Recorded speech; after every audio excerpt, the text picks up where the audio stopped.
Hello everyone, আজকে আমরা বানাবো শীতল পিঠা। শীতল পিঠা বানানোর জন্য চালের যে আটা আছে ওইটা নিয়ে নিছি, এদিকে নিয়ে নিছি গরম জল। উষ্ণ যে গরম জল আছে ওইটা দিয়ে আটাটা আর কি আটা যেরকম করে মাখে আর কি ওইরকম করে মাখাবো আর কি। আমি হাতা দিয়ে এরকম করতেছি কারণ জলটা অনেক গরম, তো হাত দিয়ে ধরা যাবে না, তাই এদিকে নিয়েছি শীতল আর এদিকে নিয়েছি পেঁয়াজ, লঙ্কা, রসুন বাটা। এটা দিয়ে চাটনিটা আর কি বানাবে।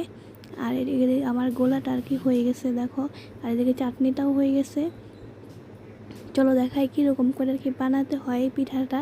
তোমরা চাইলে তোমাদের বাড়িতে বানাইতে পারো, দেখা কিন্তু বানাইতেই পারো। কে কে এই পিঠাটা খাও, আবার কে কে খাও না কমেন্ট করে জানাও।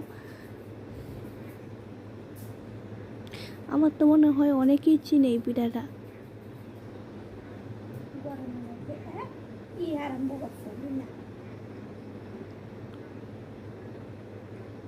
এরকম করে বানাতে হয়।